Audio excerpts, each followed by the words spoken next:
ಹರಿ ಓಂ ಗುರುಭ್ಯೋ ನಮಃ. ನಮಸ್ಕಾರ. ನಾನು ಪಂಡಿತ ಡಾಕ್ಟರ್ ಜೆ ವಿಜಯ್. ಈ ಬಾರಿ ನಾನು ಇದೇ ಮಾರ್ಚ್ನಂದು ನಡೆಯುವ ಚಂದ್ರಗ್ರಹಣದ ಬಗ್ಗೆ ಕೆಲವು ವಿಷಯಗಳನ್ನು ತಿಳಿಸ್ಕೊಡ್ತಾ ಇದ್ದೇನೆ.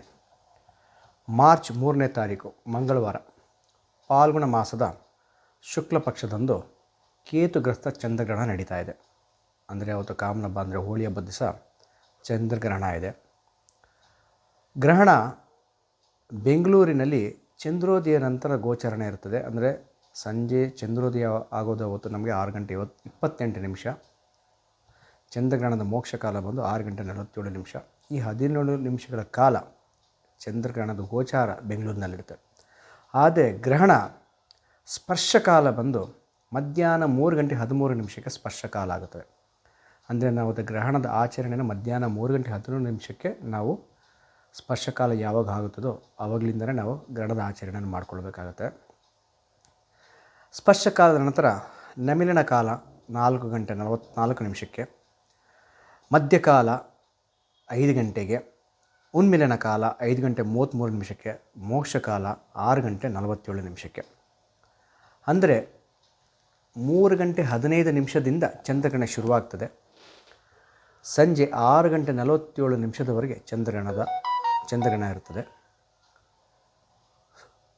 ಶಕ್ತರು ಅಂದರೆ ಯಾರು ಆರೋಗ್ಯವಂತರಾಗಿರ್ತಾರೆ ಅವರು ಮಧ್ಯಾಹ್ನ 12 ಗಂಟೆ ನಂತರ ಭೋಜನಾದಿ ಕ್ರಿಯೆಗಳನ್ನು ಬಿಡಬೇಕಾಗ್ತದೆ.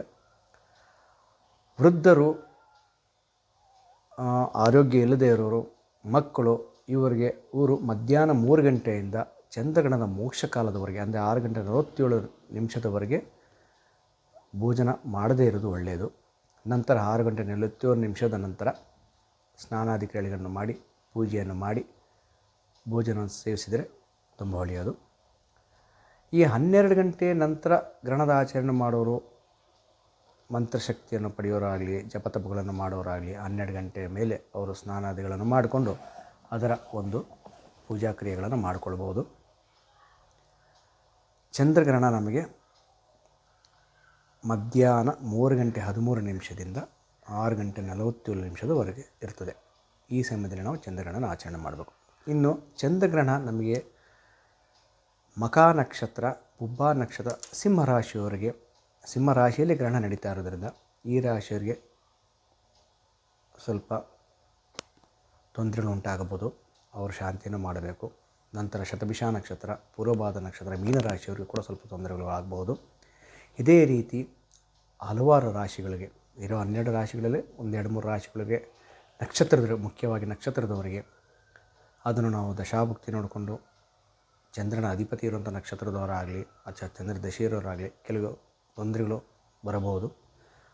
ಅದನ್ನು ನೀವು ಖುದ್ದಾಗಿ ಅಥವಾ ಭೇಟಿ ಮಾಡಿದರೆ ಅದು ಯಾವ ರೀತಿ ಅವರು ಶಾಂತಿಯನ್ನು ಮಾಡಿಕೊಳ್ಬೋದು ನಾನು ತಿಳಿಸ್ಕೊಡ್ತೇನೆ.